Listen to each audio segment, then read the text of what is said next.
Hello and welcome to all. आज का जो हमारा टॉपिक है उसका नाम industry role of industrial sector in India है। इस टॉपिक में हम इंडस्ट्री के रोल को समझेंगे, उसकी इम्पोर्टेंस को समझेंगे कि किस तरीके से हमारी कंट्री ने इंडस्ट्रियल डेवलपमेंट के लिए क्या स्ट्रेटजी को अपनाया और इंडस्ट्री का क्या रोल होता है। हमें ये पता है कि हमारे देश में आज़ादी के बाद एग्रीकल्चर की क्या कंडीशन थी, वो हम इससे पहले वाले टॉपिक में पढ़ चुके हैं। अप्रॉक्स 70% पॉपुलेशन डायरेक्टली और इनडायरेक्टली एग्रीकल्चर से जुड़ी हुई थी। इतनी पॉपुलेशन एग्रीकल्चर फील्ड से रिलेटेड होने के बावजूद भी एग्रीकल्चर में या एग्रीकल्चर से ज़्यादा इनकम जनरेट नहीं होती थी। लोगों की जो कंडीशन थी वो बेहतर नहीं थी, क्योंकि एग्रीकल्चर में इतना प्रॉफिट, इतना पैसा नहीं है। इसी वजह से इंडस्ट्रीज़ के डेवलपमेंट के ऊपर, इंडस्ट्रियलाइजेशन को बढ़ावा देने के लिए हमारे देश की गवर्नमेंट्स को फोकस करना पड़ा। और ये बात भी सच है कि अगर एग्रीकल्चर में इतना ही प्रॉफिट होता तो देश के इतने बड़े बड़े इंडस्ट्रिस्ट कोई भी एग्रीकल्चर, कोई भी खेती बाड़ी नहीं करता। वो सब इंडस्ट्रीज़ ही संभालते हैं, वो सब इंडस्ट्री फील्ड से ही जुड़े हुए हैं।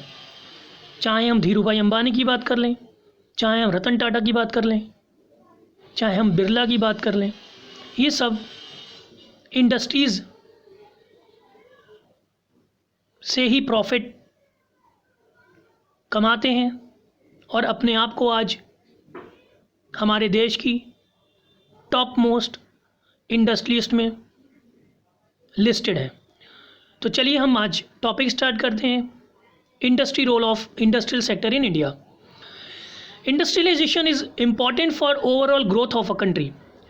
तो इंडस्ट्रियलाइजेशन हमारे पूरी कंट्री की ग्रोथ के लिए बहुत इम्पॉर्टेंट है।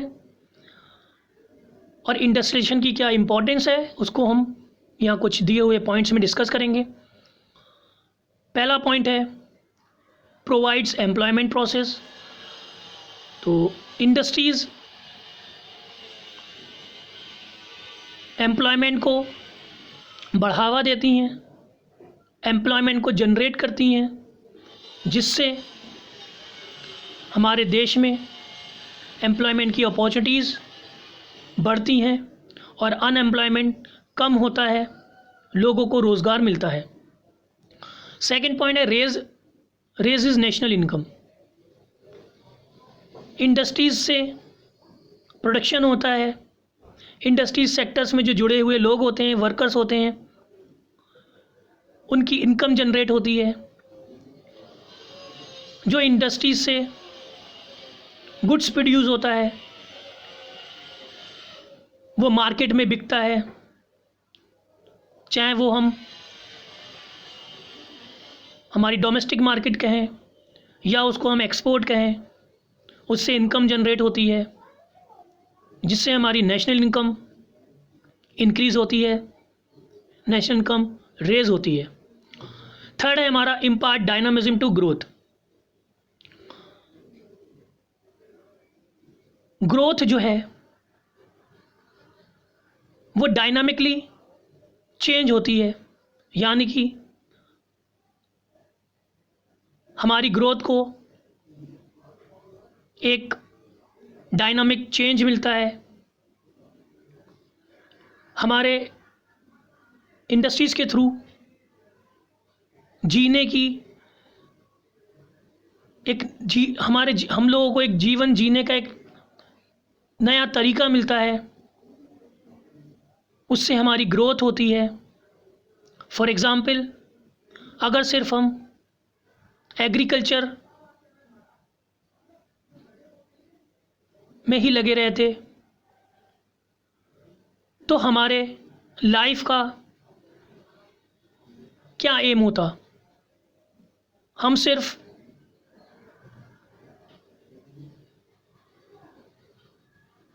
सुबह में उठकर खेतों में जाते, एग्रीकल्चर फील्ड में जाते, क्रॉपिंग करते, हार्वेस्टिंग करते, घर पर आते, सो जाते, फिर सुबह उठते, फिर चले जाते। इससे हमारे लाइफ का कुछ ग्रोथ नहीं होती। हम लिमिटेड एरियाज़ में ही लगे रहते। लेकिन इंडस्ट्रीज़ के थ्रू हमारी एक सोसाइटी में, हमारे अंदर एक डायनामिक चेंज आया, बदलाव आया। हम नई नई टेक्नोलॉजी के साथ, नई क्वालिटी ऑफ लाइफ के साथ अपने आप को हमने डेवलप किया, अपनी ग्रोथ की, चाहे वो कंप्यूटर्स के थ्रू, चाहे वो कैमरा के थ्रू जो हम स्टडी कर रहे हैं, मोबाइल के थ्रू जो स्टडी कर रहे हैं। ये क्या है? ये हमारा एक डायनामिक ग्रोथ तो है। तो यही हमारी impart dynamism to growth. Third point, leads to modernization. Industrialization no doubts modernization को बढ़ावा देती है। आज हम जो भी यूज़ कर रहे हैं, मोबाइल फ़ोन से लेकर के, चाहे हम किसी प्रोडक्ट की सर्विस में लगे हों, चाहे हम एग्रीकल्चर फील्ड में लगे हों, हर जगह पर हम अपने आप को मॉडर्नाइज दिन पर दिन करते चले जा रहे हैं। तो एग्रीकल्चर मॉडर्नाइजेशन को लीड्स करता है। Fifth point, helps to modernize agriculture. अगर हम एग्रीकल्चर की बात करें पर्टिकुलर, तो हमारी एग्रीकल्चर इंडस्ट्रीज़ के through by the help of industrialization कितनी ज़्यादा मॉडर्नाइज हो गई है। आज हम थ्रेशिंग मशीन्स का, ट्यूबवेल्स का, ट्रैक्टर्स का यूज़ कर रहे हैं, और ये सारी चीज़ें हमें इंडस्ट्रीज़ से ही मिलती हैं। इंडस्ट्रीज़ के ही थ्रू इन चीज़ों को मॉडर्नाइज़ किया गया। सिक्स है हमारा डेवलपमेंट। तो यहाँ पर ओवरऑल डेवलपमेंट की बात हो रही है। हमारी पूरी कंट्री का डेवलपमेंट हो रहा है, हमारे कंट्री की जीडीपी ग्रोथ बढ़ रही है, हमारे यहाँ की स्किल्स, हमारा जो ह्यूमन कैपिटल फॉर्मेशन है वो स्किल्ड हो रहा है, हम एजुकेशन बेस पे डेवलप्ड हो रहे हैं, हम हेल्थ वाइज डेवलप्ड हो रहे हैं। तो यहाँ ओवरऑल डेवलपमेंट की बात हो रही है, जो कि इंडस्ट्रियलाइजेशन के थ्रू ही हो पा रहा है। सेवेंथ है की टू हाई वॉल्यूम एक्सपोर्ट। यहाँ पर इंडस्ट्रियलाइजेशन के थ्रू अब हम एक्सपोर्ट्स के ऊपर ज़्यादा फोकस कर पा रहे हैं। अब हम ज़्यादा से ज़्यादा एक्सपोर्ट कर पा रहे हैं। अब हमारी जो इंपोर्ट्स के ऊपर जो निर्भरता थी, डिपेंडेंसी थी, हम जो बाहर की कंट्रीज से जो चीज़ें इंपोर्ट कराते थे, मांगते थे, वो अब हम अपने देश में ख़ुद बनाने लगे हैं, जिसकी वजह से इंपोर्ट के ऊपर हमने अपने आप को मजबूत कर लिया है और एक्सपोर्ट को हमने बढ़ावा दिया है। हम अपनी इंडस्ट्रीज़ में गुड्स एंड सर्विसेज को प्रोड्यूस करते हैं और अपने देश में ज़रूरत के हिसाब से उसको रखते हैं। बाकी हम विदेशों में बेच देते हैं, डिफरेंट कंट्रीज़ में बेच देते हैं, जिससे हमें प्रॉफिट मिलता है। एर्थ है हमारा ग्रोथ ऑफ सिविलाइजेशन। इंडस्ट्रियलाइजेशन के थ्रू हमारी सोसाइटी की, हमारे समाज की सिविलाइजेशन ग्रोथ हुई है, हम सिविलाइज्ड हुए हैं, हमारा जो मेंटल स्टेटस है वो चेंज हुआ है, मानसिकता जो है हमारी बदली है। अब हम किसी भी तरीके की जो बुराइयां हैं, जो डिस्क्रिमिनेशन है, जो कुछ ऑर्थोडॉक्स रिचुअल्स कस्टम्स हैं उनको हम इग्नोर करते हैं। किसी भी तरीके का रिलीजियस भेदभाव, धर्मों के बीच में भेदभाव, जातियों के बीच में भेदभाव को ख़त्म कर चुके हैं हम। 9th है हमारा इंफ्रास्ट्रक्चर ग्रोथ। इंडस्ट्रीज़ के थ्रू हमारी कंट्री में इंफ्रास्ट्रक्चर ग्रोथ हुई। आज roads, banking, insurance, transportation system, ये सब इंफ्रास्ट्रक्चर डेवलपमेंट की ही वजह से हुआ है। और ये जो इंफ्रास्ट्रक्चर चेंज आया है, जो इंफ्रास्ट्रक्चर डेवलपमेंट आया है, वो इंडस्ट्रीज़ की ही वजह से आया है। तो हमारी जो, और ये जितनी भी चीज़ें हैं, चाहे वो बैंकिंग हो, चाहे वो इंश्योरेंस हो, ये सब इंडस्ट्रीज़ और बैंकिंग, ये सब एक दूसरे के ऊपर क्या है, डिपेंडेंट है। फॉर एग्जांपल इंडस्ट्रीज़ को पैसा चाहिए, वो पैसा कहाँ से आएगा, बैंक से आएगा। इंडस्ट्रीज़ में कोई चीज़ प्रोड्यूस हुई है, अब वो जो प्रोडक्शन हुआ है, वो प्रोडक्शन मार्केट तक कैसे जाएगा, ट्रांसपोर्टेशन के थ्रू जाएगा।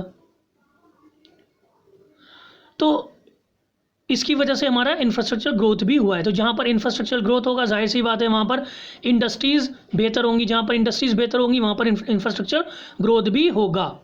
तो इंडस्ट्रीज़ की रिक्वायरमेंट ही इंफ्रास्ट्रक्चर ग्रोथ है, और इंफ्रास्ट्रक्चर ग्रोथ होगा तो हमारे देश में इंडस्ट्रियलाइजेशन भी बढ़ावा होगा, और जहाँ पर इंडस्ट्रीज़ होंगी वहाँ पर इंफ्रास्ट्रक्चर भी बेहतर होगा, क्योंकि ये दोनों एक दूसरे के ऊपर डिपेंडेंट होते हैं।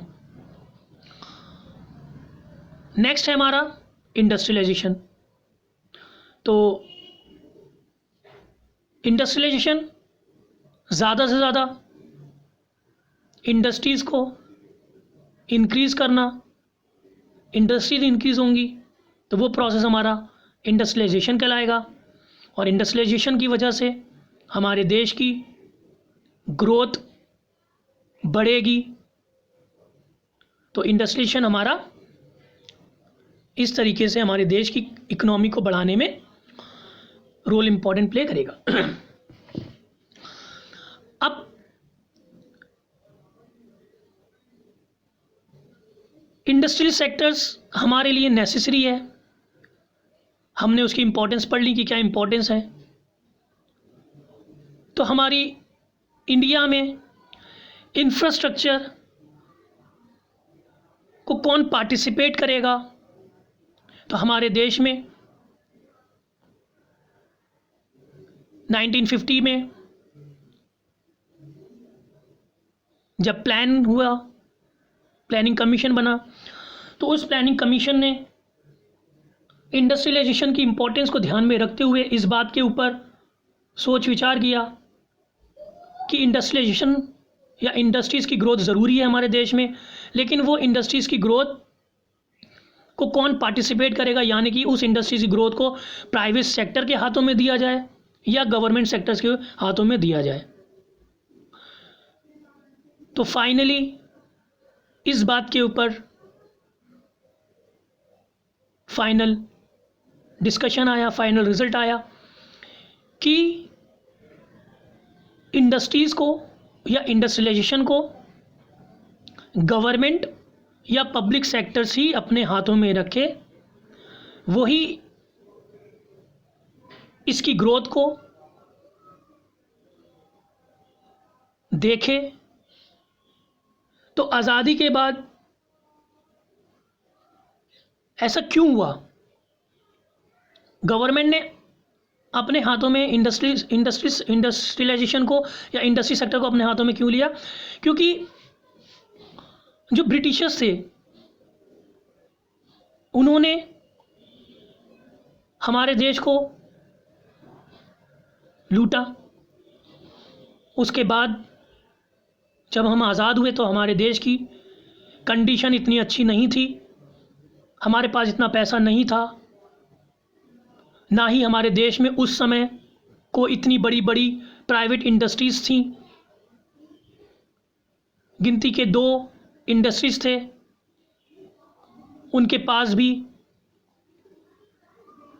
इतना पैसा नहीं था कि वो पूरी कंट्री के डेवलपमेंट के लिए इंडस्ट्रीज़ को सेटअप कर सकें।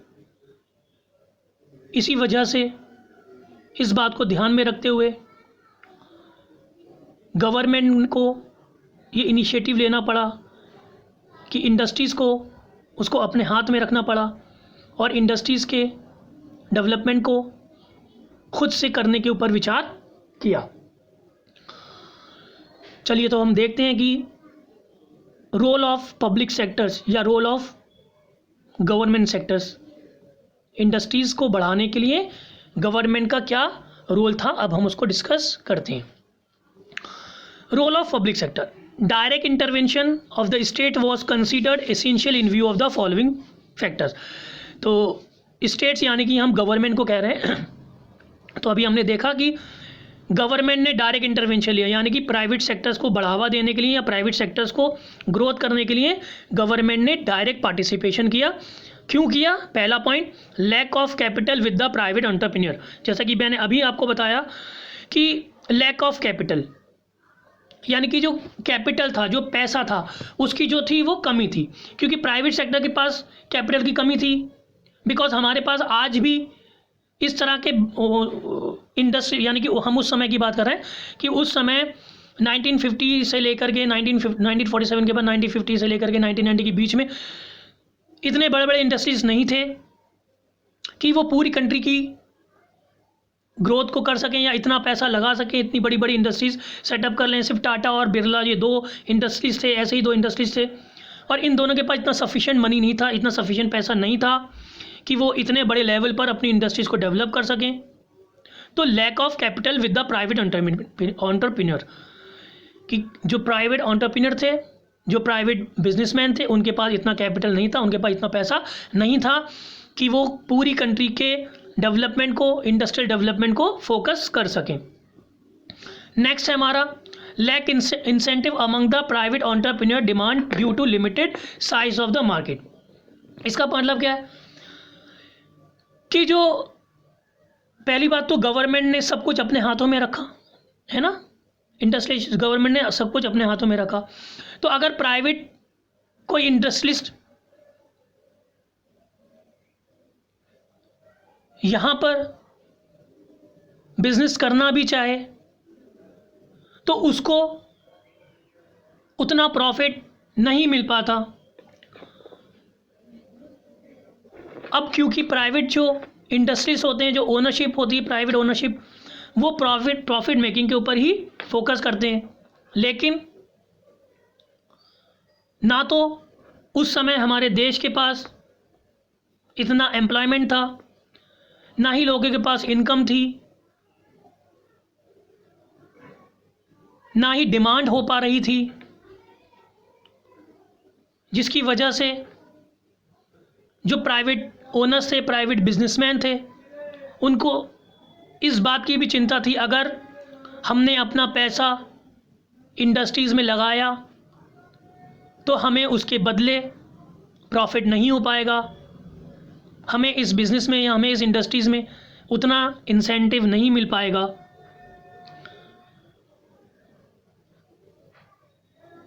तो इसी वजह से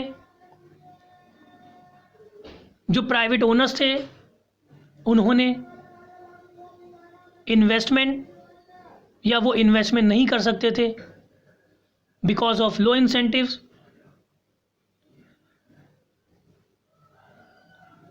lack of incentive among the private entrepreneur, demand due to limited size of the market, है ना। तो डिमांड कम थी, डिमांड कम होने की वजह से प्राइवेट ओनरशिप को, प्राइवेट एंटरप्रेन्योर को प्रॉफिट नहीं दिख रहा था,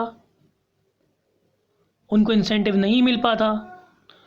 और प्राइवेट ओनरशिप प्रॉफिट मेकिंग होती है, तो जहाँ पर उनको प्रॉफिट दिखता है वो वहाँ बिजनेस करते हैं, जहाँ पर उनको प्रॉफिट नहीं दिखता वहाँ पर वो बिजनेस नहीं करते।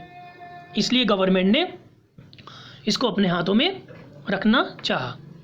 ठीक, फिर से एक बार समझ लीजिए, जब हमारा देश आज़ाद हुआ तो हमारे देश में इनकम के सोर्सेज थे नहीं, तो लो इनकम थी।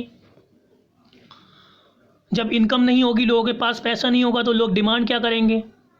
तो लो डिमांड थी, और लो डिमांड थी, जब लोग डिमांड ही नहीं कर रहे थे तो चीज़ लोग जब डिमांड ही नहीं करेंगे तो वो डिमांड बनेगी कैसे? यानी कि बनेगी नहीं, मतलब लोग जो प्राइवेट एंटरप्रेन्योर हैं वो इन्वेस्ट ही क्यों करना चाहेंगे? तो ये चेन क्या है, वो बनती रहती, इसलिए गवर्नमेंट ने अपने हाथों में इसको लिया। Next fourth point, socialist pattern of the society main M of the government. तो यहाँ पर हम इसको कहीं बुक में इसको लिखा है ग्रोथ विद सोशल जस्टिस, है ना। गवर्नमेंट ने अपने हाथों में जो लिया उसके पीछे मेन जो मकसद था, मेन जो पॉइंट था, वो था ग्रोथ विद सोशल जस्टिस। तो यहाँ पर गवर्नमेंट ने सोशल, समाज का विकास, समाज के डेवलपमेंट के ऊपर भी फोकस किया, क्योंकि गवर्नमेंट का काम ही लोगों की भलाई करना या लोगों के बेनिफिट के बारे में सोचना होता है, जबकि प्राइवेट कंपनी लोगों की भलाई के बारे में नहीं सोचती, क्योंकि प्राइवेट कंपनी सिर्फ और सिर्फ प्राइवेट बात के बारे में ही सोचती है। प्राइवेट कंपनी वहीं अपना इन्वेस्टमेंट करना चाहती है जहाँ पर उनको प्रॉफिट ज़्यादा दिखता है, लेकिन गवर्नमेंट ऐसा नहीं करती। गवर्नमेंट लोगों का ख्याल रखती है, लोगों की भलाई का ख्याल रखती है, समाज का ख्याल रखती है ना। तो इंडस्ट्रियल सेक्टर में ग्रोथ तो करनी थी, पर समाज के विकास के साथ, है ना, समाज के यानी कि सोसाइटी के विकास के साथ ग्रोथ करनी थी। और ऐसा कौन कर सकता था? ऐसा गवर्नमेंट ही कर सकता था, गवर्नमेंट ही कर सकती थी, क्योंकि प्राइवेट अगर हाथों में दे देते तो प्राइवेट सिर्फ और सिर्फ उस तरफ प्रोडक्शन करते जहाँ से उनको प्रॉफिट ज़्यादा मिलता। ऐसी जगहों पे वो प्रोडक्शन नहीं करते, ऐसे एरियाज़ में वो सेक्टर्स नहीं लगाते जहाँ से उनको प्रॉफिट नहीं मिल पाता। ठीक है। Next, development of infrastructure. Infrastructure का भी डेवलपमेंट करना था, यानी कि हॉस्पिटल्स भी बनाने थे, रोड्स भी बनाने थे, रेलवे लाइंस भी बनानी थी। अब ये इंफ्रास्ट्रक्चर था, इसके ऊपर भी जो प्रॉफिट था वो कब आता उसका कोई एक निश्चित समय नहीं था। इसलिए प्राइवेट इस कामों में, प्राइवेट एंटरप्रेन्योरशिप इन चीज़ों में फोकस नहीं कर सकते थे जहाँ पर उनको प्रॉफिट आता हुआ ना दिखता हो। तो डेवलपमेंट और इंफ्रास्ट्रक्चर, तो इंफ्रास्ट्रक्चर को भी डेवलप करना था, ये काम भी गवर्नमेंट ही कर सकती थी, क्योंकि गवर्नमेंट सोशल वेलफेयर के लिए भी काम करती है। गवर्नमेंट को हॉस्पिटल्स भी डेवलप करने थे, स्कूल्स भी डेवलप करने थे, रेलवे लाइन बनानी थी, रोड्स बनाने थे, है ना। तो डेवलपमेंट ऑफ इंफ्रास्ट्रक्चर, डेवलपमेंट और बैकवर्ड एरिया, इसके अलावा जो बैकवर्ड एरियाज़ थे, ऐसे एरियाज जो एज़ कम्पेयर टू और स्टेट्स के मुकाबले जहाँ पर गरीबी ज़्यादा थी, जहाँ पर भूखमरी ज़्यादा थी,